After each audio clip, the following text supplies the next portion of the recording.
Sign up now at elevate.miami.edu for my course, Organized Rhyme. Looking at the word legacy, while involving some wordplay, I'll use the first syllable to build upon. We'll use the first syllable, leg. For the second syllable, we'll use an. And for the third syllable, we'll use the word knee. So now we have leg and knee. Can we use it in context with legacy? Let's just see. Yeah. Legend status cemented, attention, bask in my presence, demented, blast you with sentences, down I pass like descendants, sit your ass on the benches, I murder dissonant bastards, my shit is sweet and I'm denying you insulin access, I had this rap shit locked down before COVID restrictions, I'm loco with this pen, dope line spark a coke, it's addiction, go to the description of my quotes, I hearse your order higher, you nuts are roast, consider every verse an open fire. What up, y'all? Welcome to another episode of What Words Are Worth. And today, I got another lyricist for you. He's been putting it down for years, representing Canada.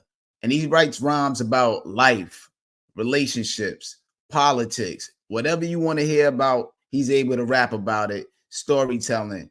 He just gives you a great perspective on the world view. And he also has some skills with acting. He knows how to rap. I mean, this guy's just an all-around dope performer and artist. And he got a new album out called Vigilante. Welcome to the stage, Danny O. Let's go. Yes, sir. What's good, my brother Wordsworth? How you feeling, man? I'm good, man. It's been dope because all these years we've known each other, putting music out. You've been grinding, in Canada. I'm grinding where I'm at. Then we cross borders. You'll be over here sometime. We just all over trying to be where we can with the message. That's right.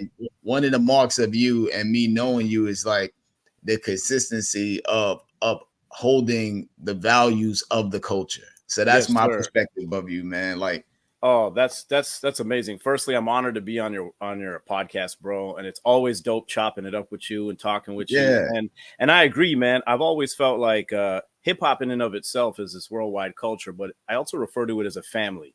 And I feel like real family members are those that, to your point, kind of come from that same place of loving hip hop or cut from that same cloth of being a lyricist or true to yourself, honesty in your lyrics, and being what I call a barsman, which you've always been. So before we met, I was a fan and have always loved your skills on the mic.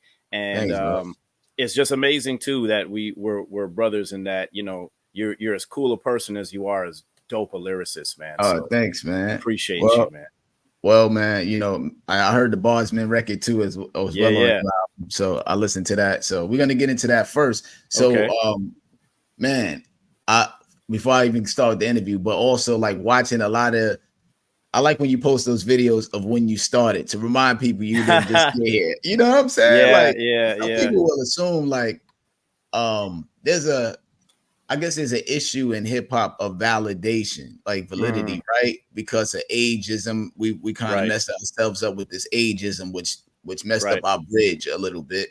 Yes. Now we're kind of getting back to respecting the essence of the elders. So you'll have some of the youngins not be mad to rap with us no more. Before it was like, nah, I'm not rapping with the old heads, and vice versa. I would say vice versa.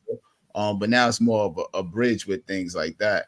So so it's just dope to see like with what you're doing and what you've always done, holding down the culture and being able to help bridge the gap has been dope, man. But let's get into let's get into it. So let's talk about the new album Vigilante. Okay.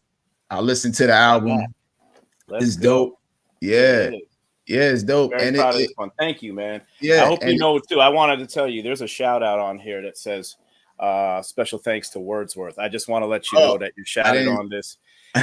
We'll get into that as to why I'm thanking you. I'm gonna let you ask your question. Okay. Yeah, man. Thank you, man. Well, I listened to the album. It starts off first like on some. Let me just let you know I really get busy before we get into the other part. you nailed it. Let me let you know I get busy and I'm gonna hold this situation down. But the songs for me that I really like, of course, the joint with Ace, but I really enjoy the Sober Sunday featuring Socrates, man. Big up, That's man. that vibe of the record, one, I'm a fan of Socrates. We know he can rap, but we also know he has that voice and soulfulness when it comes to doing the music. Yeah. So, but elaborate some on the album and some of the singles, you know, with Ace and all that. Yeah, well, you kind of pinpointed a few things that I definitely want to discuss, and in the correct order. Yeah. Because as you said, the album starts with Vigilante, which is just me getting busy on the mic. And it was purposeful in that this album is a concept album. The concept of Vigilante is to lyrically or metaphorically kill and destroy all the negativity in my world and in the world at large. The reason why the album cover shows, you know, sort of me in character, sort of comic book, graphic novel style with a dead Klansman in the back. And you and I have chopped it up on the world of like racism and social injustice and stuff. And we've talked about it off air, and it turned into heavy parts of the concept of this album. Just stuff I needed to get off my chest, man. When we were going through the pandemic, we all were locked down and had a lot more time to bear witness to what was going on in the world and the different murders at the hands of police or others that was taking people out unjustly. And I felt the need to write on it and express myself in a certain way that was part and parcel of how I even was influenced as a hip hop fan. Like the Public Enemies of the world and the NWAs and the X-Clans and the Ice-Ts and like the putting the real life into music. And I'm like, I just needed to make a record like that. So it starts with Vigilante, to your point, to sort of give the world reason to even listen. Like, why bother listening to Danny O? Why pay attention to the messages he has? Well, maybe it's because I've been in the game a long time. So even if you're a first time listener, hopefully the opening cuts will give you that taste of what it is to be a veteran MC that doesn't necessarily get the acclaim, but believe me, I'm here to do my thing. And the first two cuts open basically making that point that you're about to listen to a lyricist here who's been in the game for a minute. I tackle issues that involve the way in which we use or misuse social media, gun violence, anti-Black racism, self-hatred in the Black community, in that order. So the topics I'm delivering are in the order of the album. So once you've been introduced to the Vigilante, we get into those topics. The track I did with Ace, which is why in part you get the big shout out for putting me in touch with Master Ace, is about that concept of self-hatred. Something that I think is one of the worst things to come from the whole world of racism. Yeah. It delves into other personal problems I have, like a toxic relationship I was in, and then even my own lack of confidence and self-worth as it relates to my place in this industry. Once the Vigilante tackles all of that, I get back to a place where if this was a movie, you've experienced the climax and now the Vigilante is won. And here I am as a lyricist again, showing and proving that I will never die and I'm here to stay, so to speak, with records like Supreme and Barsman that you mentioned, which are collabo cuts with other rappers. To just sort of show that, you know, I got, like any other anti-hero, superhero character, I got a team. Yeah. And so the album ends with your favorite cut and mine, to be honest, Sober Sunday, featuring Socrates, which is also my most recent single and video release. Yeah, the video is dope. Thank you, man. I've always wanted to work with Sox, known the man 30 plus years, and we never were on the same record. So one, it was kind of a bucket list thing. Both him and Ace, those collabos were like bucket list records for me. And the video looks fun. You know, like, I did a song the other day, post something. Somebody was like, I've never seen you dancing before. So it seemed like people be thinking because we rap how we rap, right? Like we don't dance. Like seeing you in the video, just kind of two-stepping and just that vibe. It's like, yo, we dance, you know what I'm saying? And it's like what you said, because Socrates is a vibe. So he's like a triple threat, probably quadruple threat between producing, rhyming, singing. And because he brought that soul to the record, and the record itself is basically a tribute to my parents for having supported me throughout the struggles that you hear throughout the entire album. All these struggles, personal struggles, you know, whether it's professional or in relationships or the world at large, the racism, all the stuff that I tackle. Shouts to mom and dad. I lost my dad, so I shout and tribute him. And of course, my mom, who I'm thankful, of course, to still have, just needed their flowers. And Socrates blessing the hook with that soulful voice of his was just the right way to bring it all home. So that's how the album wraps out. And that essentially, in a nutshell, is the concept from start to finish. Yeah, man. I listened to it and I was like, It's dope to hear that. What's so wild about this though, like everything you just said, I said in your intro. I said the relationship thing Word. Yes. verbatim, almost verbatim, Yes. introducing you. So that's so crazy to me. You're a hip hop scholar and educator. If anyone's gonna catch it, it's you, brother. Well, the thing is for proud of me is also trying to make sure I recognize it, because there's some people that they may not recognize it on their own. Right. And sometimes like me being able to point out stuff about your music and you being able to point out stuff about my music, Yeah. and us pointing out stuff about other people's music puts Yeah. other people on that have no idea. Because No everybody, doubt. some people may listen for something real basic, and some people may listen for a higher level and then higher level. Exactly. And I think with you rapping, we can get all levels. So like you know how to say, okay, this record I gotta go with the bars crazy. On this record, let me tone it down. We on some relationship stuff on here. You know what I'm saying? So I think that's what's dope about you being able to rap, is that you're not stubborn about having a balance. Because some people are stubborn. Right. Yeah, I get you. Yeah, You know, it's true. It's true. And then their albums turn into it gets a little jarring on the ear because you're hearing too much of everything in every record. right. There's no peaks and valleys and balances to make the record, have it. Because I look at every album as a story. Same thing when I perform live. Like there's a beginning, middle, and end. There's reasons why songs are sequenced in a certain way. What's the story you're telling from top to bottom? And just like in a film, you're gonna have those moments where we're chill and then lots of action, and whatever it is, you got to balance it out. So, like I said, you're a top tier MC and you understand all that. Yeah, I just value the art of it, and then like I tell people, I do this interview to let people know how come I'm sharp, because I listen to other people sharp and so on and so forth. Right. So tell us about like HerbNet, right? What's this whole collaboration and things like that? How does this, Yes, big shouts to HerbNet, who tends to. It's interesting because people never spell my name with dashes, and interestingly, you put a dash in HerbNet, but HerbNet, I think they use all caps and it's one word. It's one Canadian, word. It's one word. Yeah, HerbNet is a Canadian hip hop independent label. I'm saying hip hop, but they've gone a little eclectic and done other types of music as well. In 2024, they're celebrating their 25th anniversary.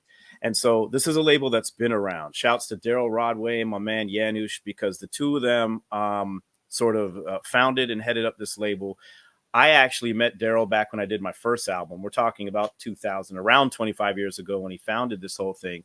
And it was called HerbNet because they were among the first to really realize that the internet was becoming a new way to disseminate and distribute music. As you know, of course, there was a time where we were just pressing vinyl or tapes or CDs, and that was it. It was hand-to-hand sales at shows, or just you had to go to the store. And they started figuring out like the internet has become. I remember my first foray with them was I got to write. I think I was writing a blog for their website, a hip hop based blog for their website. And this is when websites were kind of like just new. Like I remember when I first saw the @ symbol used in an email address, and I'm like, what is that? I keep seeing, I'm like, I'm remembering this. And so I shout them because not only did they kind of figure out that was one way to help get independent artists from Canada to get their music out, but they are also real with it. These are hip hop heads. They are lovers of the music and the culture. So Vigilante is my, if I'm not mistaken, 4th album or 5th album with them, if I include Perfect Strangers, that project. So I've been now part of down with the label for a good decade plus, 12 years at least. Prior to that, I was independently releasing other music with other labels.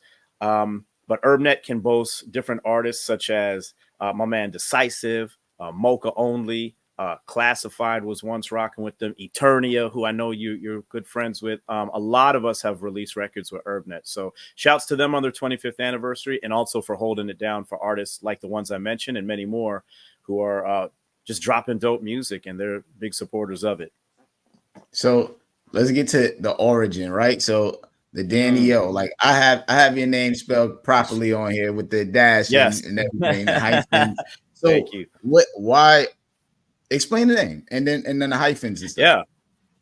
Yeah, sure. Well, firstly, when I got into hip hop, man, I had the Beastie Boys' License to Ill album. It was my introduction.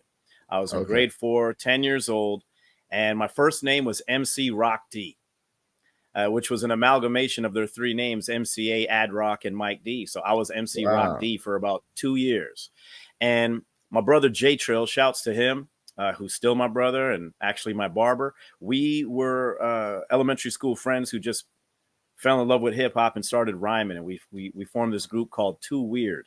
We were just two kids with weird senses of humor, and that was the name of the group, Too Weird. So we would record cassettes. Like our albums were pressing play on one cassette deck and record on the other cassette deck. So you have to just do a one take to complete a song. We didn't know what the inside of a studio looked like. We were just rhyming at home over whatever instrumentals we could get our hands on. And we decided to just obviously come up with names, and it was real simple. His name is Jason Trillis. He cut his first name and last name in half and squeezed them together. And I did the same. My first name, Daniel. My middle initial is E. My last name ends with the letter O. And that's legitimately Danny O. It's just an amalgamation of my full name. Simple as that. And I threw the dashes in there for no other reason than I thought, oh, that's cool. Like, that's the connection between first, middle, and last name. So there's nothing extra special about the story other than that's, it was just, I'm glad I went with it though, because I mean, Dan is what everybody calls me. That is my name. So I think it's just authentically me. It's not just like who I am as an MC, but I'm Dan, I'm Danny O. Like that's how everybody knows me. And that's just basically how it came together. I think it's 12 dope, and it's stuck.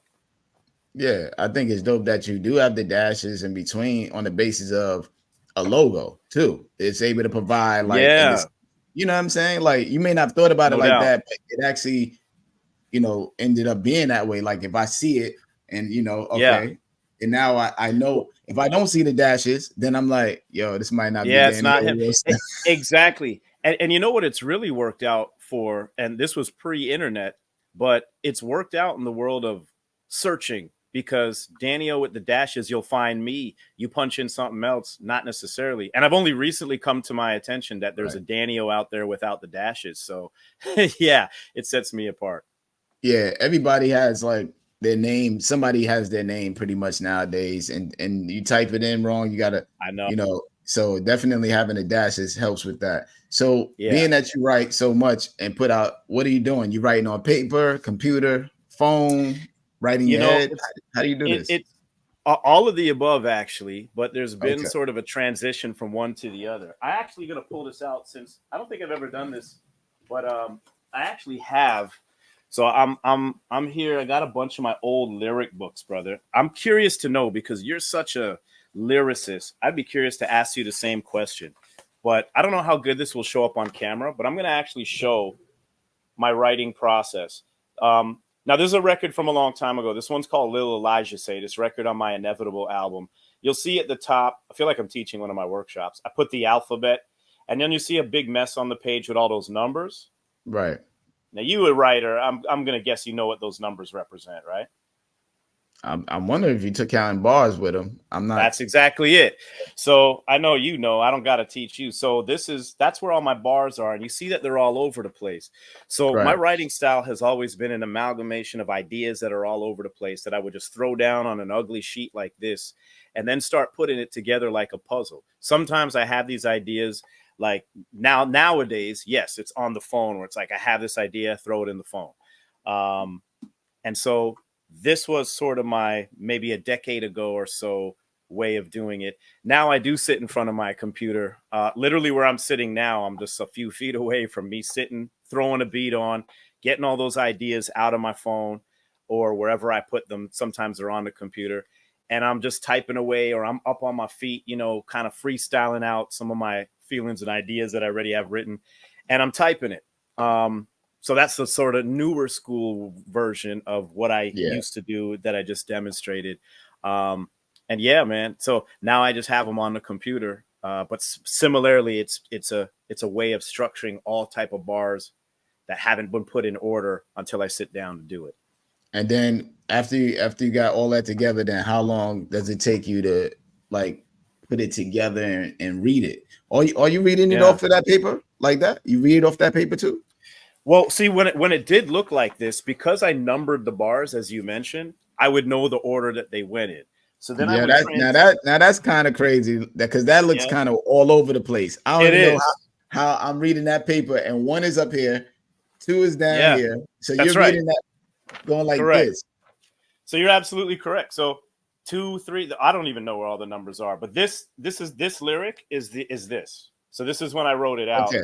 and you can see they're numbered from 1 to 16, right? Okay, so you do transfer it, so it's Yes. easier to read that way. Got you. Exactly. Now this is all on a computer, right? So while I have tons of lyrics in here with stuff scratched out and everything, and I try to do the scratch outs on that other paper, now obviously you're cutting, pasting, editing and stuff on a computer. So now luckily I'll have all my lyrics, documented and saved.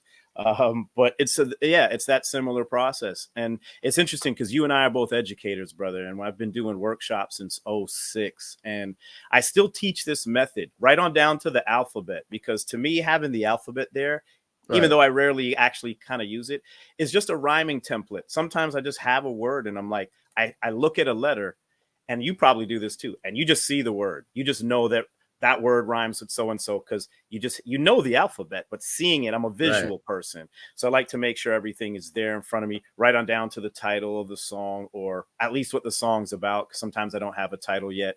So this messy process is still similar to what I do, in front of a keyboard. Yeah, and I think it's important to show that process. If you take a picture of it, then I'll actually put it in here as well.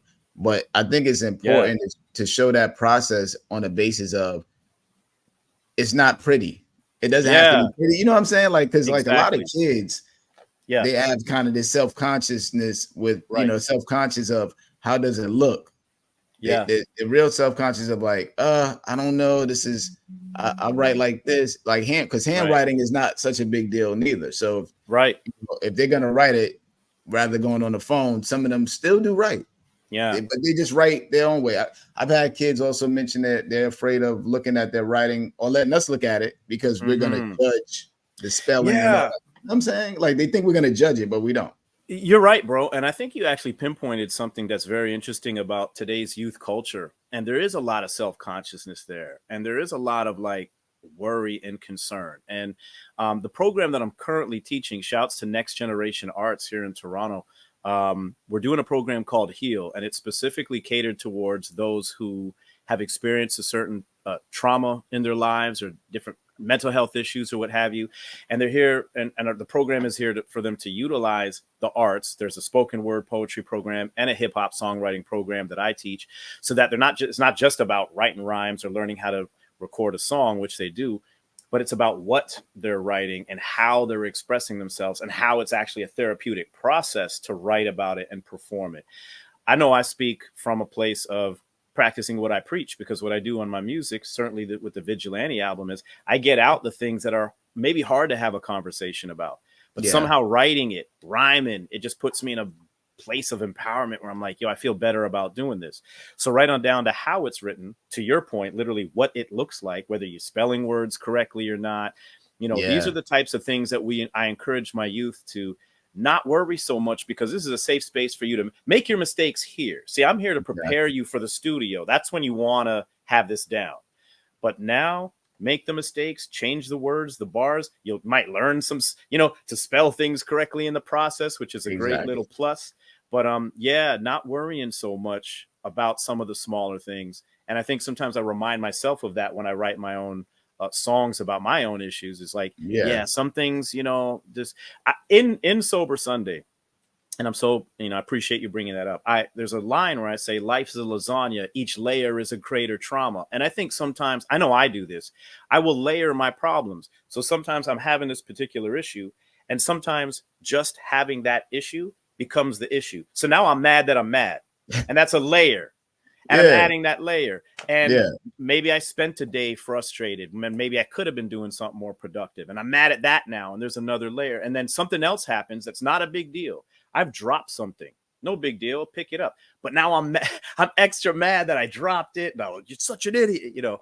We do these things to ourselves. And I think that's sort of the beauty. I know for both of us, the beauty of being an MC or a writer and a performer is we get to use this music to peel back those layers, take the layers off, because, man, it's okay sometimes to be vulnerable. To be honest, I just saw this post the other day where Tyrese was on The Breakfast Club talking about how black men cry. I'm like, yeah, you know, we do. We're human beings. We have emotions, and forcing it down is really the opposite of being an artist. As an actor too, I've learned not to suppress your emotions. You need them to perform, and I teach that to my students as well. No matter how hard something might be, use this. This is your outlet. And yeah. How long have you been teaching these workshops? And what's the age range? Is there an age limit? I have never had a specific age range because in my history of teaching, I have taught kids as young, actually only in the past year, because my daughter, she's going into grade 5 now. When she was in grade 3, I started teaching workshops at her school. And it was interesting. Her principal discovered who I was and talked to me about what I do. And I said, you know, I was teaching mostly teenagers. I went as young as 9. And then she's like, do you do kindergarten classes? And I'm like, you know, I never have. But then I developed my program around just getting kids up on their feet and having some fun coming up with rhyming words. They would learn about the elements of hip hop. So maybe they get up and dance. So you cater the program to like very young children who now know what this thing called hip hop is. And it's more than just rapping. It involves these. So I was like, dope. Now I got a kindergarten program. And this past year, Words, I just taught my first ever seniors program and had a bunch of ladies who had never, knew nothing about hip hop. And they wrote an entire song together. So in my history, now I can boast I've gone from kindergarten to senior citizen. And I've taught in school, I've taught after school, I've taught arts programs, community centers, even in a jail. And right now I'm working with Next Generation Arts on this HEAL program. So it's literally whatever people are looking for, I will cater my program to that group. Hip hop's for everybody, obviously. So I'm proud to say that I've been bringing it to a wide range of people. So then here's some technical stuff with the rapping stuff. Okay. That you may appreciate. Here's the question for you. Do you punch 10 times? Now I know you, and I know you like you're kind of a perfectionist. If I know you, yes, bro. Okay, I would say I sense a perfectionist from knowing you and talking to you. Where we at with this? Well, interestingly, now the fact that we're having this conversation today, I can now say that there's an amalgamation of both. But here's here's how I do my recording now, and I've sort of developed this over time, because if you asked me this question maybe a decade ago, I'm like, one take, bro. One take. So. Yeah. And I still teach with that mindset because I still believe like you gotta feel you're the best and be at your best. So even if you don't one take it, you should be able to, because you got to be able to one take it on stage, right? So eventually if you rock live, right, there is no second take. So can I perform my verses one take? The answer is yes. And I tend to want to do takes where I've done that. So my current way of doing it that I've just developed over the past maybe couple records is I'm in the studio recording the verse. I'll do it in a take. I got one. Do at least a minimum of 3. And then I start going through the 3 to figure out what I might have liked better of this part or that part. I prefer the beginning of this one or the end of this one. I had a bit more energy. I like the emphasis on this word in this take. And sometimes, and we call it Frankenstein, we will Frankenstein the verse, because if the top of take 1 was better than the top of take 3, but the end of take 3 was better, you know what I'm saying? Yeah. So it's not as much punching in as it is, as we call Frankensteining a couple of verses that were performed in one take. And every so often I'll get close to a part like the end and be like, oh, you know what, bro? Punch me in a few bars back. Because I think even part of what we do is there are certain, I used the word layers earlier, but I'll say there's levels of MCing. And of course, rockin' live, that's my favorite. And I always stand by the credo of rock hymns. To me, MC means move the crowd. So being on stage is my favorite. Right. But there's the writing portion of it. And of course, there's all kind of hip hop discussions on, do you write your own lyrics? Most of us are like, absolutely. That's just mandatory. And then you have like what we're talking about, the recording process. And perfectionists like that. I'm guessing you're like that. Let me ask you, man. Are you a one taker? Do you also utilize? I got over that. You know what it was too? Like being younger, when you're coming up younger, you deal with maybe older people. That's the engineer, older producers, right? Because you're young, budding with this talent they haven't seen, and they're like, yo, this dude's dope. So they're like trying to, I guess in their mind, yo, do it in one take. You know, you need to learn, like trying to get you there. And There's then some as I bragging got, rights to it. yeah, they're trying to get us to, I guess, be the best in their eyes. But as I got older and I'm sitting here, I got my own studios. I got no time. Right. I do it at my own convenience, man. Absolutely. You know, my main vibe on it, as long as you can't tell the punch in on it, then that's the That's main the key. thing. And Nobody you, cares. yeah, I know I'm speaking to a brother who knows, obviously, and we cut from a very similar cloth, because now when we're on, the technology is such that you can't tell. Like back in the day when we were reel to reeling it, like editing and all that stuff was a whole other game. Yeah. Now everything's digital. Shouts to my brother TJ Abibi of Secret Suburbia Studios, who's been recording me since I don't know, 09. And he's, I went to school with him. He's my brother. So I trust him. And he also knows what he's doing. So he's there cutting and pasting stuff. And I'm like, dude, what did you just do? And he's like, within seconds, it's like, oh, I put that 2 parts together. So it sounds seamless. And also we have to understand that the technology exists so that we can perfect, if we're perfectionists, we can perfect the recording, because that's what it is. It's a recording. Once people hear it, that's what the song is like. When you're on stage, of course, it's a different story. You got to do it live. But yes, take advantage of the technology, and that's exactly what we do. I take as many takes as necessary, even though I've one take. Our last collabo together was a one take. I'm going to throw that out there, because I remember sending you the Born to Be record before it was even called Born to Be, because you two blessed it. Shouts to Pearl Gates. And I said, let me just do a dummy verse, because I want to get Words this track and I want him to know the concept. So I spit it in one take and said, send that. I think it's cool. When you sent it back, the song was so beautiful. We were in the studio going, okay, let me do my real take now. And he's like, what are you talking about? Leave it. And I left it. That's the only recording of Born to Be I ever did that's on the album. So I think here and there I'm gonna do a one takers. I think it's wild though, right, Daniel? Like being an artist and coming up, it's almost like it's like training for us in some ways, because we're younger. So you got the elders trying to make us better and all this, and then you get to a certain point where you just develop who you are.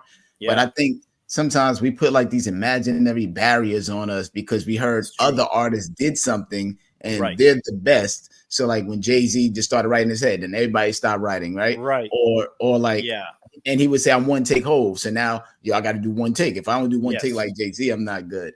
Or like, but that comparison and stuff like that has gone on, not only rapping, but even clothing. Like Slick Rick got all these chains. I got to have mad chains. Rakim is wearing, and Dapper Dan, I got to wear that. So we've always kind of set these standards of trying to be the best, and sometimes I think we just put limitations on us that weren't even needed. Yeah, we do. It's freeing to be this age. You know what I'm saying? I don't know when it was for you, but I feel like it was before this. But I remember turning 40, going, man, if I don't, it's that line, if you don't know yourself by now, if you don't know me by now, you'll never know me. If you don't know yourself by a certain stage in your life, and you do have to be comfortable in your own skin. And like, this is how Wordsworth operates, and go through it. I was shouting you before we went on air here. Like, that's your children's book behind you. Like, you got an array of things that you're represented by: author, educator, MC, now podcaster. And I rate you for that, because I know you're not doing it because someone else did it and I have to, you know what I'm saying? So I say on the album too that my brother Kish put this in my ear, that comparison is the thief of joy. And when you get to that point where like I came up, people were telling me what beats to rhyme on, how to switch up my style. You put too many words in a bar, Like, there's a lot of advice you get, especially being from Toronto. Drake's doing it this way. Well, what about this? You got to do this, you got to do that. And I can't remember what, I know I say it somewhere, that it's like we all have our own paths.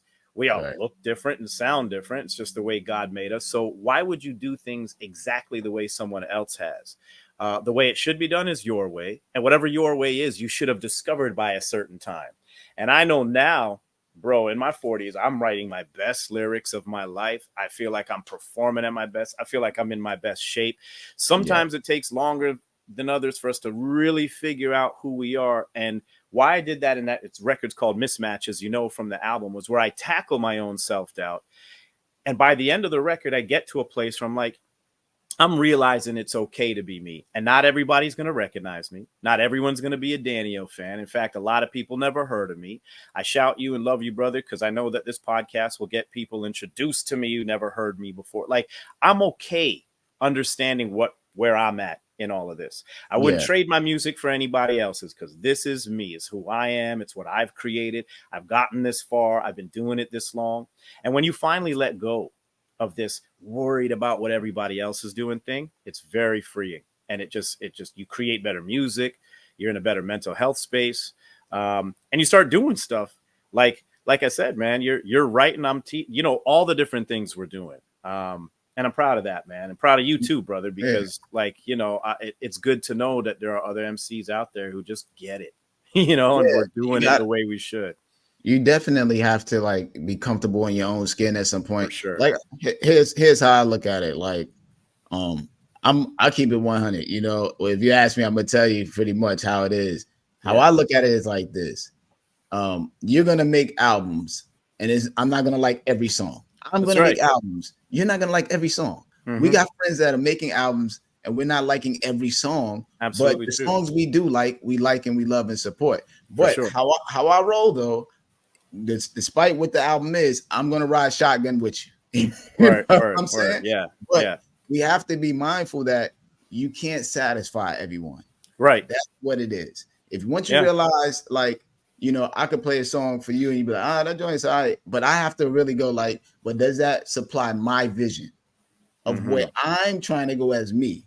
Right. And that's the main thing we have to always realize. Any artists out there, you're going to get people that say they don't like and they do like, but you have to, at the end of the day, say, does this provide a vision for me? Because you're the only one living your life. So even though I might not like the record, right, Danny? I might be like, nah, I don't like that joint right there. You'd be like, in your mind, you'd be like, but this is the joint that's for the workshop. See, he never seen me do the workshops. Right.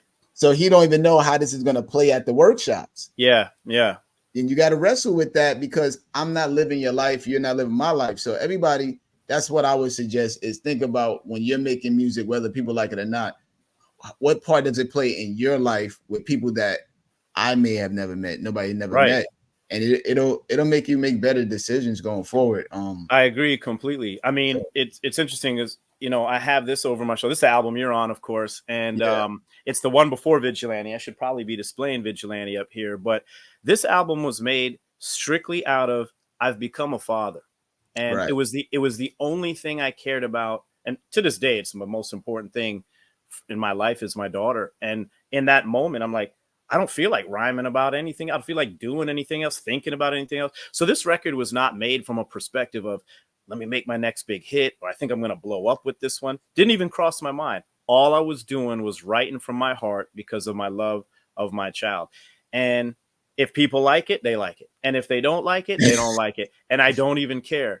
And what that ended up turning into is, I don't know this for a fact, but I don't know that it's everybody's favorite album. But what I do know is that the people that it touched, like other parents or just people who just understand, like, yeah, I'm a parent too, and da-da-da-da, that means the most to me. So now, to your point, you don't have to like every song, but when something impacts you emotionally and you really got something from it, like Sober Sunday off of Vigilante, people have messaged me to say that it made them cry. There are people who've also lost parents, of course, or have a strong relationship with their remaining parents, or don't have a relationship with their parents. Wherever perspective you're coming from, that's let me tell you something, Danny. Let me pause you on this for a second, because definitely the Sober Sunday for me, I just was in New York with my mom, so then and watching that where that's evolving and handling that type of situation. And then I was in New York also because my best friend's mom passed away. So now we're starting to see this, right? And I heard how condolences, how your father passed. My father passed like 2 years ago too. Yeah, condolences. So as well, we're watching this, at this age and stage. So these songs, they mean way more than what me and you could even think they mean. We're pinning them down, but like the domino effect that it's having, like you're expressing, like me when I watched the Sober Sunday and see you're in the kitchen with your mom, it made me think last week. That's right. There you go, bro. You feel me? It made me go last week, and I'm like, yeah, man. Like, that's what the music is about. You know what I'm saying? Let me ask you if you feel this way, and I imagine that you do. It takes on a new meaning for me. You see, we as artists, obviously, we know the song from its inception to its completion. So it means something to us because we wrote it and it's, you know, it's ours. Right. But when it hits the public and then the public returns a response, especially with the visuals that I put out. So how some people even discover the music because of the video. So they're attaching the visuals. And like you said, they'll see my mom or photos of my dad or the different ways I represent my parents. And it impacts them emotionally. So then they communicate that to me. It now hits me different. You know what I mean? Like I've always known the song was about my folks, but when they tell me their take on it and it brought tears to their eyes and this and that, it hits me different. And then the next time I'll review the video, I'm like, oh yeah, this is maybe even bigger than I thought it would be in terms of it being a tribute or in terms of it being, you know, touching people in a way that, to your point, it's not just a good song. So I'm thankful that people like the song and sing along to it and Socks blessed it and made it great. But it has so much more to it than just a song. And I'm so thankful to everybody, yourself included, who will relay their feelings about Sober Sunday or anything that I've done, because it changes it for me. It makes it bigger for me. And that's a huge blessing as the artist. And sometimes you don't even know that, you know, and that's exactly. That's another reason why I love doing this show is because I can tell you, I have no problem telling you how a song affected me and like how I just heard this and it made me think about that. Like that's recent stuff going on. Right. So that's dope. That's blessed, brother. Speaking about with the writing aspect of it as well, when you're coming up with these lyrics that are touching and so on and so forth, do you prepare at home or do you like to, sometimes you got a home studio, but would you prepare home or you rather be in the studio just popping up and writing right on spot? I've done both again, but I'm generally an at-home preparer, you know, for the studio.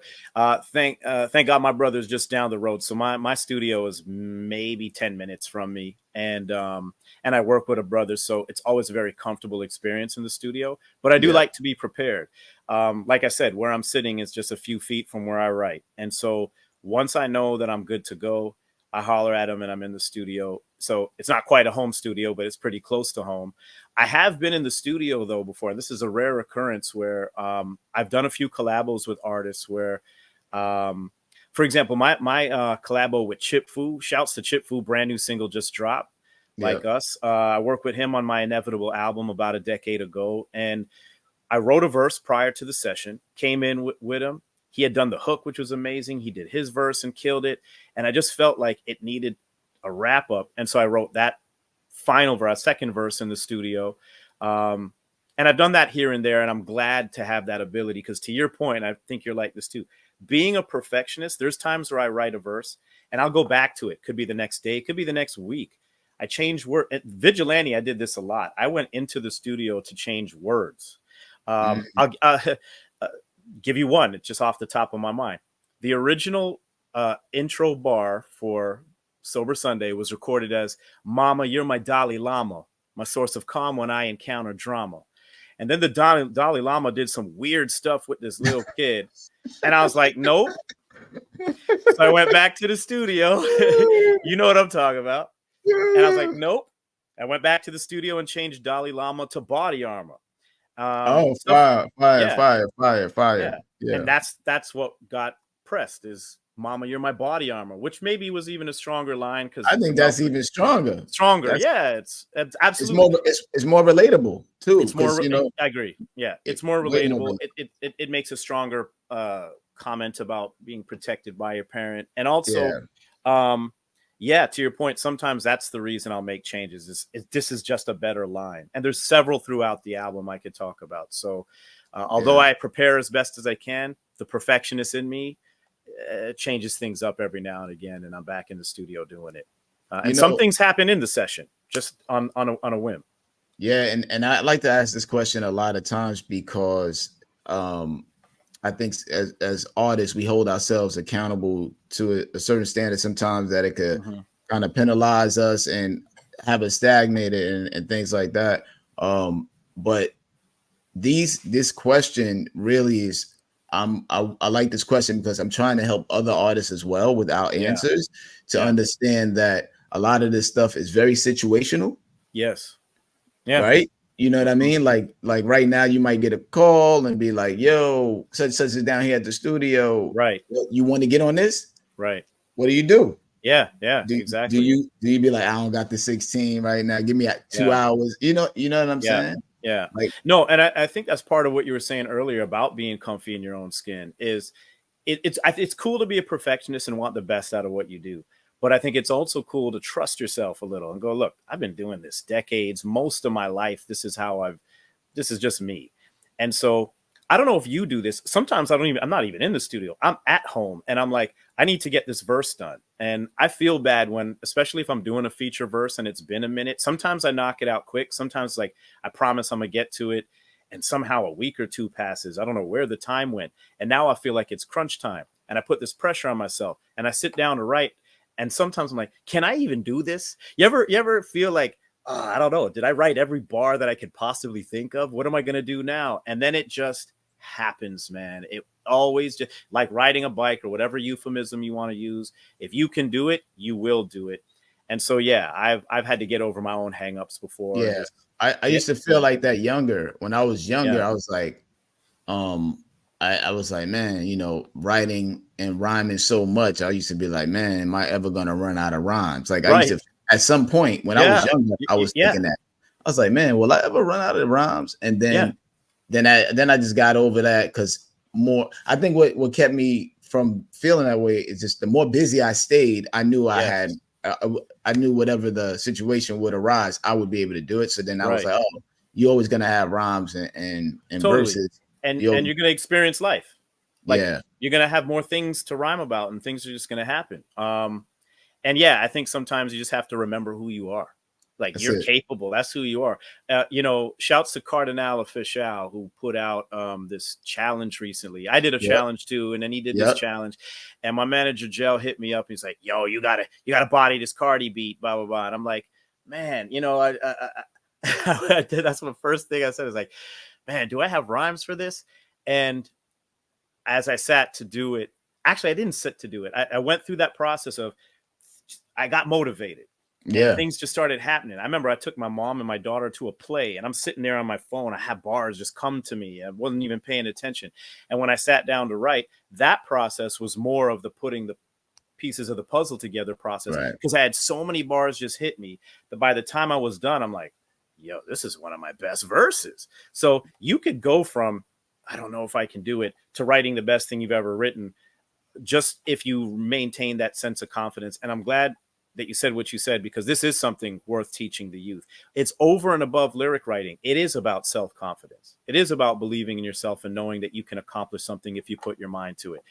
I'm so proud of the fact that I've had students in my workshops go from, I don't know how to do this. Like if we do freestyle, start teaching them like the freestyle techniques, to wanting to battle the next time they come to the workshop because they've learned something, and over and above being better at what they just feel better about themselves. It's a confidence thing. And I've seen some of these youth go on. One's like doing fitness training and mortgage brokerage, and like they've accomplished something they thought they couldn't.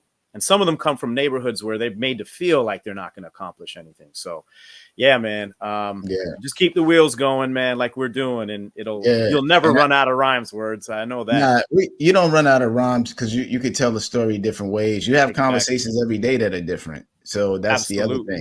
The other thing I think we've realized, which helped as well, is once you accept this as a job, you realize you just do it because it's the job. And you just kind of flow with it. But as you've been writing also all this time, what's the atmosphere when writing? Are you nighttime, daytime? It got to be dimly lit. What's your comfort zone? These are great questions, bro, because I haven't been asked a lot of this before. And I'm a daytime guy. It's weird. Yeah. It's and you know what? I don't know that I even thought about that until you asked the question, because sometimes, so I also write for a living. Like I do a lot of writing, and I write all kinds of stuff for different like websites and stuff. I blog and do press release. Like I was an English major in school. Like I'm just a writer. And so and you're a writer, obviously. So when you're creative and you're thinking, you know, you need your brain to be functioning. And if I'm tired, bro, I'm tired, bro. And it's not that I can't do it, but my comfort zone is being up and energized and ready to go. Even early like this, you know, like we're speaking to each other early in the day, like my energy's up. And I was never a morning person, but like these days I'm up, baby girl's up, we get our day going, and I can write because my brain's fresh. So yeah, if I have to write at night, it might be it depends like how tired I am, but I just feel like the energy, the sun's out. Yeah. It's funny. I've never really put a lot of thought into that, but I'm definitely a daytime writer. All right. Well, let's get into the storytelling aspect. Okay. How much you were explaining it earlier, but what's the importance of it in regards to your writing and trying to make sure that it's significant? Because you can tell a story. I could freestyle a story. Some people you can tell a story. You can tell a story, but some people just tell a story and it doesn't stick, right? So how do you develop and craft your stories to know it's good and also it's finished? The whole story is told. I think for me is just because my stories are all based on, they're all based on true events, right? If Vigilante was a movie, or at least songs on Vigilante were, a movie or a series, it would have to open with based on true events, right? And that's what it is. So for example, on the Vigilante album, I feel like I do a lot of songs in pairs. I don't know if you picked this out, but like the first two songs is a pair of introductory, here's what the Vigilante is all about. The next two songs are a pair of messages to the youth, social media and gun violence, like the youth, we got to talk about this. The next two songs tackle the concept of anti-Black racism and its impact on the Black community. The next two songs are about this relationship that I was in. Right. The storytelling in those two songs, as I said, based on true events. So it goes from the beginning of a relationship that I didn't know that I could start because I already was, I don't know if I was emotionally ready, but I had found someone that made me ready. So I'm like, I was all in, going all the way to the end of the second song where I'm talking about how jealousy of my child is definitely a deal breaker in a relationship. And I experienced everything in between. And I felt to end with that because that kind of was part of the final straw. So I think that for me, as long as it's real to you and your story is honest, you don't have to make anything up to convey it. That's how I tell my stories. Mismatch is kind of a story as well, because I get into my lack of confidence and sometimes, the pressure that I feel that I'm under. And I remember writing that song, not because I had intended to write a song. I had sat down in my feelings, bro, and just start going in. My brother Charisma produced half the album, produced my entire last album, sent me, was always sending me beat batches. And I remember overlooking that beat the first time because it didn't resonate yet. And then when I was in my feelings, that beat did resonate with me. And I'm like, yeah, this is how I feel. And I just started writing. I didn't know what I was doing in terms of writing a song yet because I hadn't prepared a hook or anything. And there was no hook. That song just ended up being 44 bars of me telling this story about the kind of ups and downs I go through emotionally. And by the end of it, hadn't even made this decision when I started writing. By the end of it, realizing, nah, I'm going to overcome all this. I can overcome all this. I will overcome all this. And that's why I ended up, the last word I said, the world versus Danny owes a mother effing mismatch. And then that became the title of the song because I'm like, the whole world against me, I'm still not going to lose. And that's the confidence that just ends the story. That's where I really was, in my feelings. And that's the way the story went. So the only answer I got for you is if it's real to you, it'll be a good story to tell. That's how I do it. I got another question because you write songs about relationships and stuff. Yeah. I wonder why. Maybe, you could maybe shed a perspective on it. Sure. Why we do we have a lot of underground DJs and DJs that play us kind of religiously because they support what we do. Mm-hmm. A lot of those DJs sometimes I feel won't play the relationship record. Do you think there's something within the underground realm of not showing these relationship records that we're doing? Because dudes are doing relationship records, but they'll play the Vigilante joint. Sure. The Sober Sunday, but like not necessarily you and your girl broke up because of this. Right. So, you know what I'm saying? What? I think that's a great question that I would love to ask the DJs because I don't actually No, because I don't know what it's like down there. I know here in Canada, or at least in Toronto, Mhm. we continue. I feel this as an artist. We continue to feel like we really got to push these DJs to play our music. There are DJs who are about that life, you know, who they will play Canadian content and have no problem repping, and I appreciate them for it. I But want if to we're ask you in, something yeah, about that. Is yeah, there, from when I've been there, when I was there last time, I remember they said that there was like a law of playing a certain percentage of Canadian music versus other right, international music, right? yeah. Could you elaborate on that law? Yeah, they call it CanCon, short for Canadian Content. And to my knowledge, the CRTC, Canadian Radio and Television, I know I'm Broadcasting Corporation. I might have said that wrong, That's but okay. there is a mandate and on air. So we're talking about the radio. I can't speak to podcasts or like that type online, but I know that on the radio, I think, don't quote me, but I remember it being in and around a 30 percentile, something or other. CanCon needs to be played. And I think mostly that's because, and this is an interesting conversation about Canada and the United States being bordering countries, because we are side by side neighbors, right? We're right Right. there. And the interesting thing, I only just came up with this recently, and I'd be curious to know your take on this, brother, because I actually referenced Canada and the United States being like this room with the two-way mirror. And the United States is on the side where they look into the mirror and see their own reflection, and everything that's going on, you got, that's what's going on. That's your world, is what's happening in your country. Canada's on the other side. We can see through the mirror into the United States. We got CNN. We saw all the conventions this past week. Like, we know everything that's happening in the States. Yeah. And when we speak to Americans, it's like they don't know what's going on in Canada, and they don't care about what's going on in Canada. That's why I love you, because you ain't one of them. Like, you got me on Yeah. your podcast. But that's how we generally feel as artists now. We can put this in the world of music, entertainment, and go, yeah, they don't really know what's happening up here if your name's not Drake. Like, do they know? Like, can they see? And so I think that that's one of the issues, is that it'll also reflect in how Canadians operate. The DJs, the radio hosts, the podcasters, they're so up on everything that's happening in this. We listen to all your music. We watch all your movies. We see all your TV shows. There's nothing that you got going on that we don't enjoy also. We Right. go to the theater. We see what Hollywood made too. Like, we know.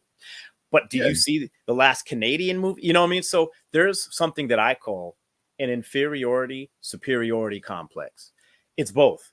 Being from Toronto is an interesting thing, because this is the 5th largest city in the entire continent. After Mexico City, LA, Chicago, and New York, Toronto's the biggest city in this continent. So we have what I call this superiority complex, because we're Torontonians, and a lot of people throughout Canada sort of hate on Toronto because Toronto, blah, blah, blah. We're in everything. We're in the NBA. We're in the MLB. We're just like, you know, we have a, like, you can't play with us attitude, you know, because, Right. and so the rest of the country has this little, like, but we're also in Canada. So Toronto's inferiority complex is, we're looking into the States going, everything's popping off, and everything that's going on down there is like, you know, like people get, but we're still struggling for. And so I think that impacts a lot of people up here. So the DJs are going to play the brand new, whatever came out, right? Whether it's the new Common, Eminem, Jay-Z, Nas, they're playing that.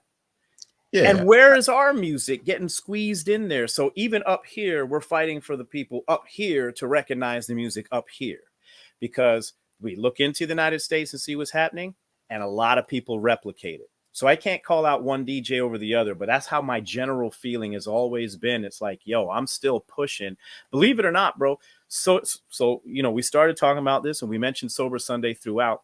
I have people talking about just how, oh, that's a great song on the radio should be playing that. I'm like, yeah.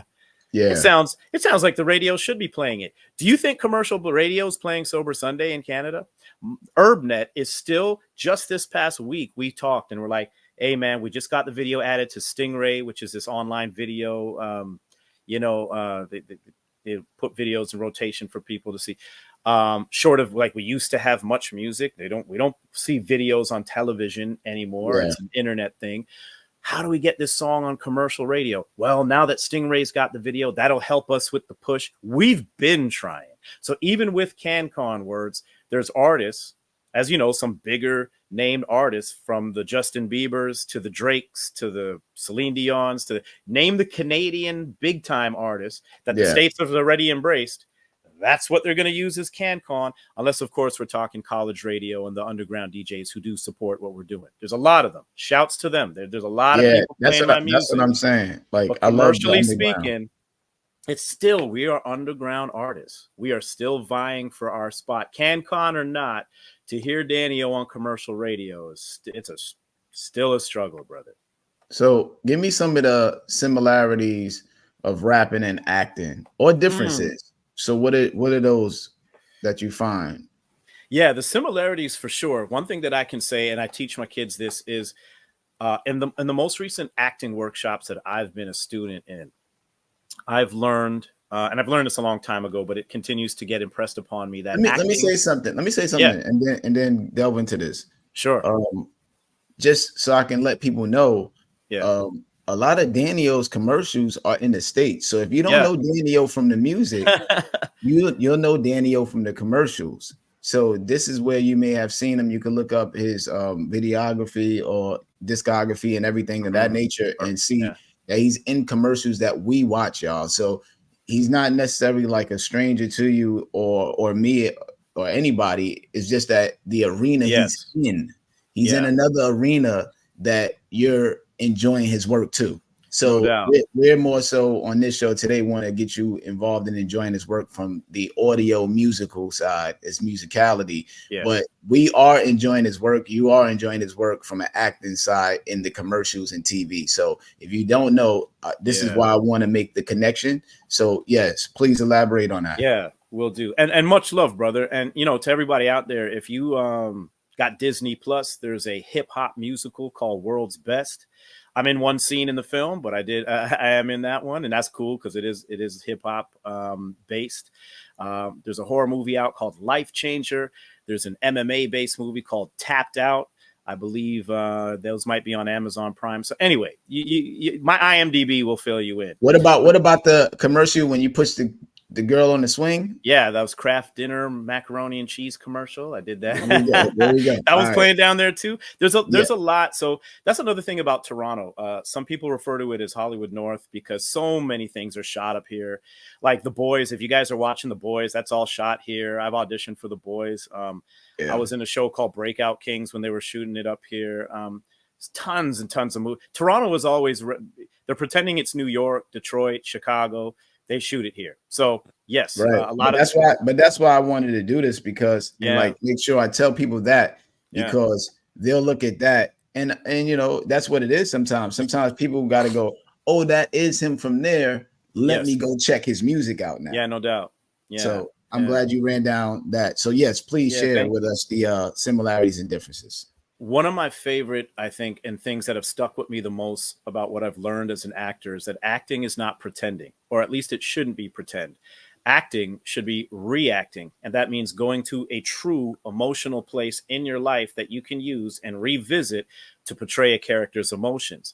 So, i.e., I've never owned a pet, so I don't know what it's like to, say, lose a pet or have my dog get hit by a car. But what if I was playing a role or had to audition for a guy who just discovered that his dog got hit by a car? You can't pretend that your dog got hit by a car because you don't know what that's like. But what can I do? Well, I lost my dad in 2017, who in fact was hit by a car. And it's the hardest thing I've ever had to deal with. As an actor, I am called upon, at least by the acting coaches that I've worked with, to go back to my dad's passing, the hardest thing that I've ever endured, so that I can properly portray this character's grief about his loss. I'm just using that as an example. Why I believe that's a similarity, as far as I'm concerned, to songwriting or rhyming, as far as hip hop goes, and I would say this for any songwriting, hip hop or not, is that you really want to be true to the emotion that's behind what you say. So especially when I'm teaching my youth, or certainly when I'm recording my own vocals, it's not just about the words that were written down, but it's about what actors call the inner monologue. So as an example, an inner monologue, right? I could look at your hat, for example, Words, and go, oh, nice hat, Words, because those are the words of part of the dialogue. I could also go, nice hat, Words. and I've just said the same exact words but meant two different things. Right. Obviously, the second one, sarcasm is implied, and I'm not a fan of the Brooklyn Nets, right? So Right. I'm a Raptors guy. So that could be, I could joke, right? You can say the exact same thing in a joking manner, serious manner, happy manner, angry manner. So it's not just the dialogue, or in this case, your lyrics, but it's how you feel about the lyrics. If your inner monologue is, I want to kill this mother, how does that come across in the way you perform the lyrics? You can perform lyrics like this, or you can perform lyrics like this, and it's going to convey something different. You know that regardless of the words. That's the similarities between acting and, I would say, songwriting or performing as an artist, is you really need to care and be true to the emotion that is behind the words. It's a performance. And I've worked on some of my proudest moments in my workshops is when I've gotten youth to go through this process that I went through in an acting class. It was called an emotional dump. And my acting coach was asking me questions about how I felt about a certain scenario. For example, we would be required to speak to a person. It wouldn't be in the room. It could be your mom, your dad, your brother, your sister, a girlfriend, a husband, a wife, whatever. And you're speaking to them. And as you're talking to them, again, they're not in the room, you're acting, but you're legitimately speaking to this person and saying these things that are on your mind and on your heart. My acting coach would be like, how did it feel when that person did that? And you would answer the question, how did it feel to feel that way? And she was like peeling back the layers of an onion, she would describe, to really get to your deepest emotional core. If you can do that when you're performing your lyrics, you can get people to cry or laugh or whatever emotion you're feeling. This is why when we watch movies and shows, we can drop tears because we're emotionally impacted by what we're seeing. We fully recognize that it's fiction. We came into this knowing we're doing this for the sake of entertainment, but man, was that impactful. If you can do that with your music, I think that you've done something very powerful. That's why I'm especially proud of the types of compliments which are Sober Sunday brought tears to my eyes. I felt emotional writing and recording it. So thankfully, there are members of my audience who feel that way. That's a good similarity between the two. I would say a biggest difference is when you're acting, you are playing a character. So there's many things that I've done that are not Danny O. This is not who I am, but I'm happy to do it because this character lets me be somebody else. And that's kind of fun. I would say that as a hip hop artist, for the most part, you and I continue to discuss about how true our lyrics are and how emotionally impacted we are by them because they're so real. A big difference is when you're acting, you don't have to be yourself. In fact, that can be a fun part of it. I've played characters who I'm not, right, in real life. When I was in Tapped Out, I played this MMA promoter who was really about that money. And as much as I'm into MMA wrestling and I think it's, cool, this particular character was just whatever makes money is what I'm. And I don't really think with that mindset, but it was fun to do that because I get to be a little jerky, a little bit of a punk to the guy who wants to join. And I'm like, I'm kind of on my high horse because I run shit here, and that's fun. And that might not necessarily come through in my music because my music is more me than I am when I'm in front of a camera being somebody else. So I got one last question for you. Yes, sir. What are the 3 songs or albums of yours you want people to listen to? Like, if check it out. Danielle, this is crazy, right? Like, you've done so much songs, right? You got so many albums. Yeah. But it always feels like, from my perspective as an artist, maybe you relate to it. Everybody heard the singles, but this was probably your favorite record on the album, though. Yeah. Probably wasn't this. Like, what's the songs that people might have missed that I got to go right now, go check this out, and people be like, yo, that's crazy. Yeah, that's a great question, man. And to stop at 3 would be hard because you're right. There are a lot of album cuts. There's a lot of ones that like were so, personal to me and stuff. And I'm like, oh man.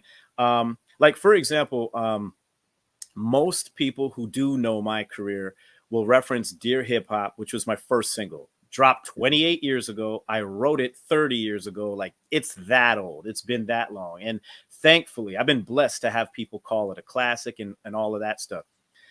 I'm very proud of it. But at the same time, there's times where I'm like, man, can someone bring up something else other than Dear Hip Hop? You know what I mean? And it's like I call it the gift and the curse. I'm happy that people call it classic and they'll use the word legend to describe me. And I still feel like I'm still trying to accumulate an appropriate amount of, music under my belt to be But worthy of that title. Daniel, the thing about it is you never know which one is going to be the one.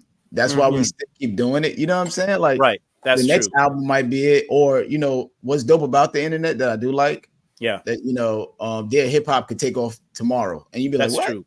You get what I'm saying? Like, yeah. So that's what I do love about us still being able to create dope stuff today, because this next album may be it. You never know. It's always lotto.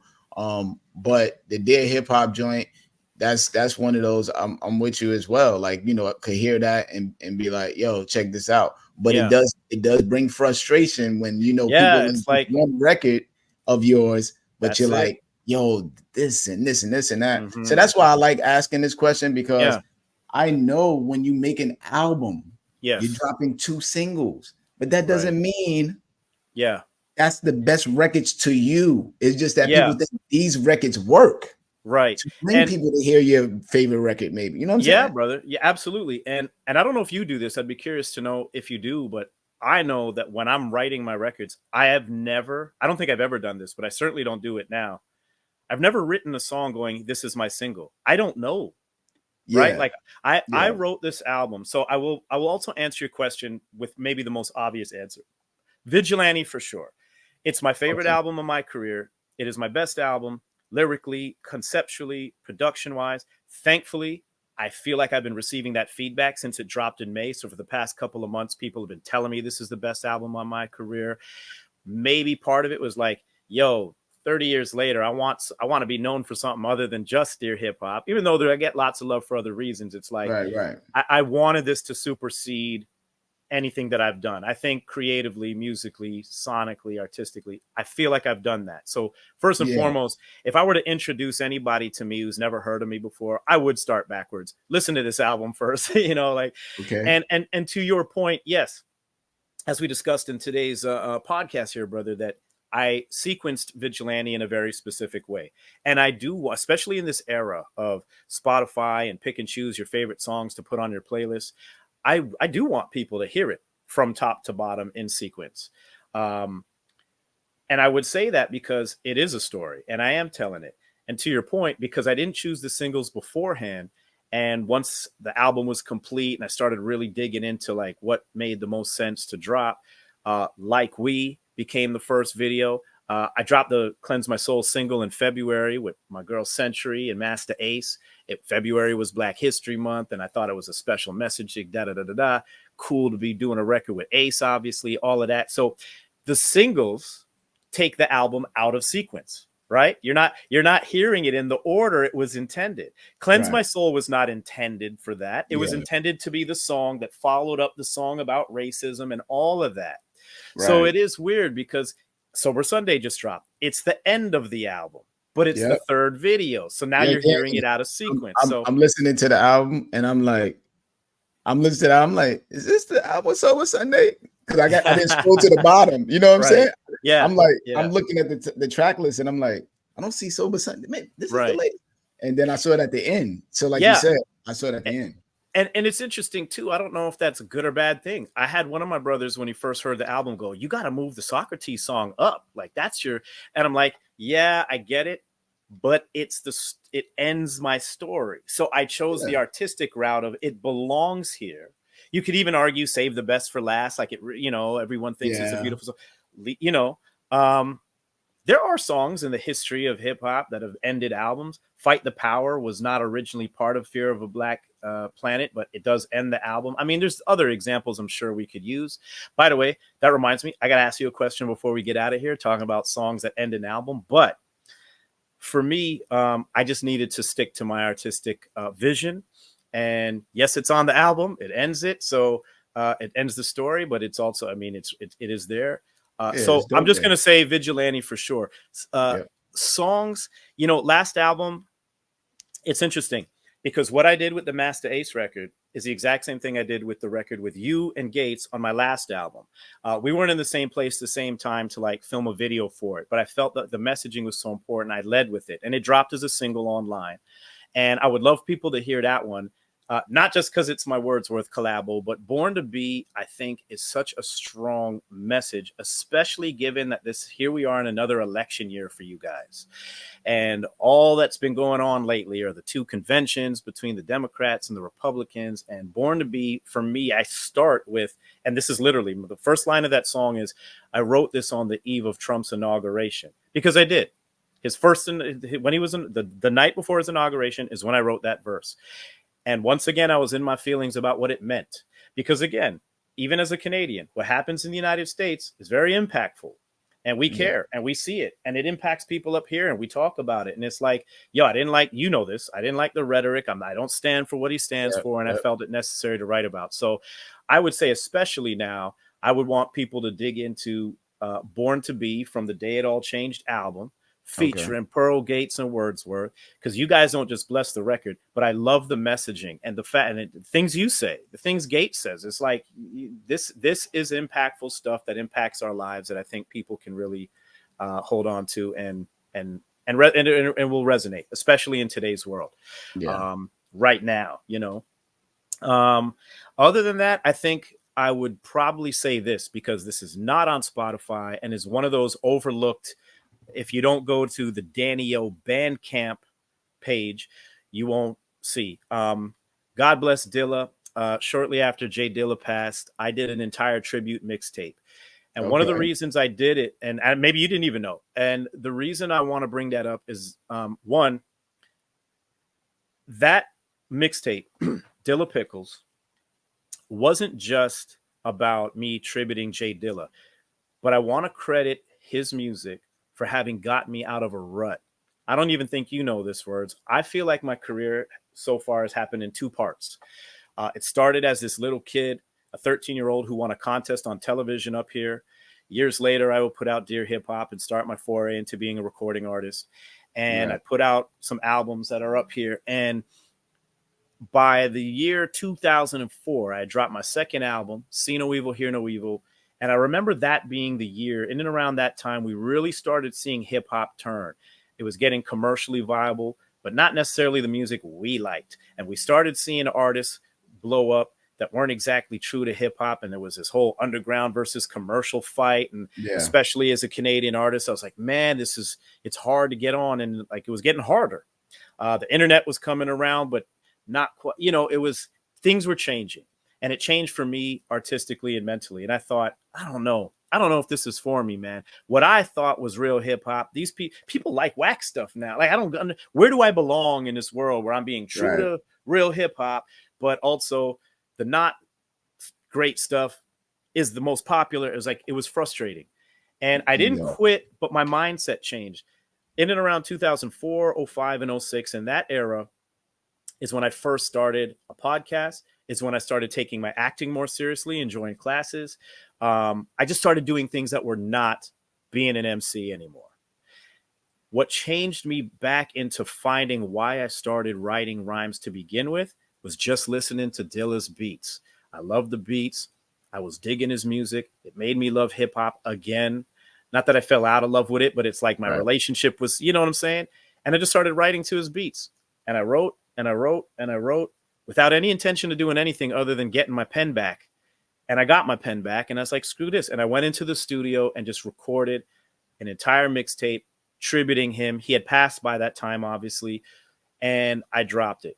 It's some of my best lyrical work. I have relationship songs on there because Dilla is everything underground and gritty, but he's also soulful and funky. So all of the different emotions, whether it was being hard or whether it was being vulnerable, was acceptable over different beats that Dilla did.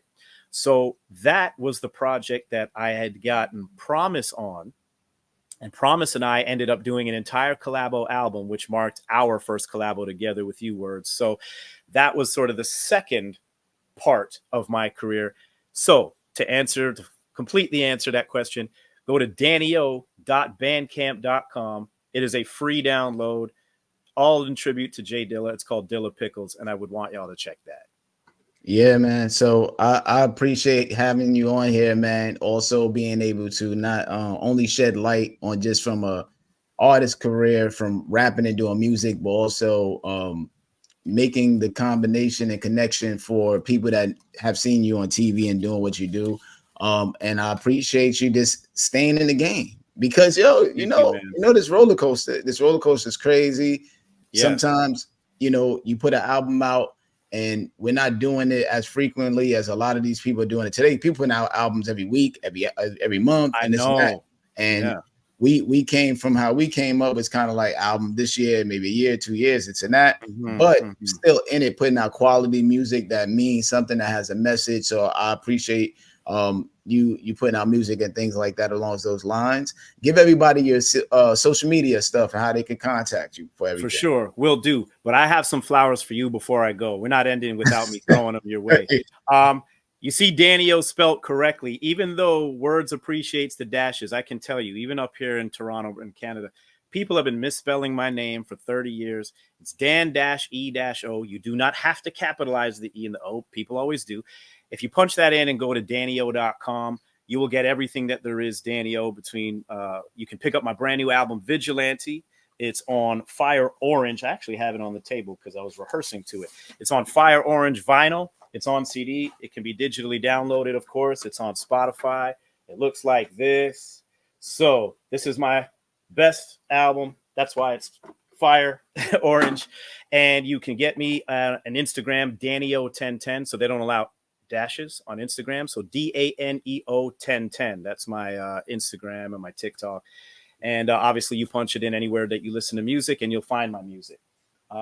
Listen, brother, I want to say how much I appreciate you because like I said earlier in the podcast, man, especially as an artist who's north of the border, we often find like we're not being paid attention to. So especially when I'm able to do work with artists worldwide, I'm thankful to have records out in Japan and France and Spain and different artists out there who've worked with me and have helped spread, you know, my music. But of course, we're bordering neighboring countries and hip hop was born in the States. And we know all our favorite MCs are from the States. And man, you're one of my favorite MCs. I've been rocking with you a long time, man. And so it's an honor for me to be talking to you. I'm proud to call you a brethren. But bro, I've been listening to you for so long. And I'm so proud of the fact, like I got your New Beginning book and I bought the Socks book for my daughter. All the different things you do. I'm very proud of you for doing it. Thanks, man. And it's inspiring because I put up those things too. Like I'm trying to do a lot of stuff as well. And I want you to know the inspiration that you are. So I appreciate it, man. But you know, I'm not me without you and all these other people I'm around competing against to become me. You know, it's just that's just the reality of it. If I don't go to Canada and I'm not on Young Street and rapping at Riley's, I think, you know, and I'm not at these spots and you know, going to was it Pond the Record? What said it? Oh, Play the Record. Play the Record. If I don't go to Play the Record and I'm in there doing, you know, all of that legwork to meet people like you, I don't even get a different ideology or understanding of global, being global, or just what's like here, because that's the other thing. Some of us are so stuck on the four corners of where we are that we're not even trying to know that somebody's dope somewhere else, but people are dope everywhere. So you know, I do this for showing the people how dope everybody is that made me dope, because every artist that we like, you know, the Nas was influenced with G-Rap and Rakim, you know, G-Rap and Rakim have their favorites and it goes on. You know, everybody we like have somebody that they like. So and been around to make them who they are. So I like to show people the people that made me. So and I appreciate that a lot, because it shows also your love for the whole culture and everybody in the culture. And that's why I referred to it as a family earlier. And I can put you in my hip hop family. You know what I'm saying? And I'm super inspired by the fact that people, including people up here in Canada, like I just posted something with Michael Williams, who was the host of Our Rap City back in the day here on Much Music, who's still rocking with me. Like I was a kid watching Rap City. So for him to be the dude who's still my dude, it's like, man. And so that's how I feel right now. So I'm going to ask you a very silly but honest question as well, because I talked about songs that end albums, and I got a vinyl collection behind me. It's not just my own music there. So here's my question, and this is Danny O the fan now asking. I got some vinyl in my collection that you've blessed, because one thing about you, as much as your albums are so dope, you are also a world-renowned feature verse killer, bro. Like Thanks, I man. hear the man. I tell you, like, you know, I'm proud of it. Like I was trust me, I was bumping the new Master Ace and Marco Polo, and Richmond Hill is north of here, right? So it's kind of cool that it's like it's got that Canadian theme because I know Marco's from here. And then the album ends, and you come in this verse. It's like this Christmas type of thing. Yo, it just every time I hear that Wordsworth flow, I'm like, damn, bro, I have to reach out and tell you that it's fire. And you've Thanks, been man. fire for so long that I want to know of you mentioned 3 songs and of 3 albums. What is your favorite feature? Is it the way you killed it on Rock, y'all? I see it posted up there too on the Love Movement. I got a plaque. The Love Movement. Is it Twice in a Lifetime? Oh man, on this, I think they released on the same day. These 2 albums released on the same. That's right. Yeah. Wow. Yeah. Or maybe your best feature. Is it Born to Be? Oh man. No, for real though. But I'm just proud that I have these, and I'm just curious to know. Let me just ask you, and it doesn't have to be any of these ones. Do you have a favorite? Like, if an alien were to come from space and go, I keep hearing about this Wordsworth. Everyone's saying this guy is a dope. What's the verse that alien needs to hear to know what you're all about? Yeah, it would definitely be Twice in a Lifetime. I just did a show last weekend in New Jersey, and we did Twice in a Lifetime. And you did sick. I don't know if I posted the footage, but I don't even say the rhymes, and it's been that long. I just say half of the bar, and the crowd is finishing it. Because it's such a world-renowned album because of Mohsen Kweli that you know that verse from there. And just some of the lines to this day, the dial 9 to get a line out. Just if you work somewhere, you know, somewhere, you know that kind of stays. And when I was writing it, I don't know. I just knew what I was rhyming, who I was gonna rhyme with. So I just wrote there that. You but go. That would be it. It would be that one for sure. So man. well. Thank you for the years of inspiration, man. You're a feature killer, but all the albums you put out, the books you write about the albums, you continue to inspire me, and we're going to continue to build, man. You're a brother of mine as well as I'm a fan. And thank you for this, because this is I'm super honored to be on this for sure, man. Podcast with you, man. If I had to tell somebody to check a recent verse too, I would say check Live from the Blue Note. Okay. If you check out Live from the Blue Note, it features me, Midas, Talib Kweli, AL, and Punch, and Nico is the artist, and there's a music video for it too. So check out Live from the Blue Note for everybody out there, man. And good, I'll be spreading the word up here, man. Yeah, check out Live from the Blue Note. Dope. Once again, everybody out there, thanks for spending your time with me. I know your time is valuable. Make sure you like, subscribe, comment, and everything down there. Link descriptions for everything that Danny was talking about will be down there. And once again, I ask you, what are your words worth? Peace. Yeah, man. Thanks. Dude.